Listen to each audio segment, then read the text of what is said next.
મારા તમામ દર્શકોને જાનવી મીઠાણીના રાધે રાધે। આજે મારે તમને ખૂબ જ એક સરસ વાત કરવી છે કે દરિયો તો એક જ છે, પણ લોકો એના વિશે કેટલા મંતવ્યો અને વિચારધારા રાખે છે। આજે એના વિશે એક વાત કરીએ।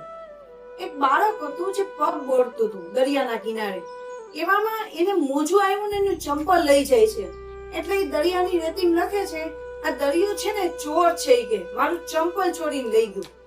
બીજી વખત છે એક માણસ છે ને ત્યાં સ્વિમિંગ કરતો હોય છે અને એનો નાનો ભાઈ છે એ ડૂબી જાય છે, એટલે એ માણસ લખે છે આ દરિયો છે ને એ ખૂની છે, ઈ કે આમાં કોઈ ન જાઓ એટલું લખી નાખે છે। હવે માછીમારો હતા એ બે માછલીઓ ખૂબ અઢળક પ્રમાણમાં ત્યાંથી દરિયામાંથી લઈ આવે છે, એટલે ન્યાય એ લોકો એવું લખીને આવે છે આ દરિયો છે ને ખૂબ સારો છે કે અમારા માટે કમાણીનું સાધન છે। ચોથો જણો આવે છે, ઈ પણ દરિયામાં માછીમારની જેમ ખેડવા જતો હોય છે ને કિંમતી મોતી મળે છે, એટલે ઈ પણ લખે છે આ દરિયાએ મને ન્યાલ કરી દીધો, કે મારી જીવન આખું સુધારી દીધું, એટલું લખી નાખે છે।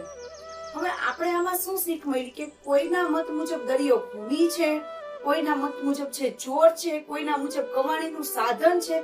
દરિયો તો એક જ છે, પણ માણસની વિચારધારા અલગ અલગ ફરી કે નહીં, એમ આપણા જીવનમાં પણ વસ્તુ એવી જ થાય છે।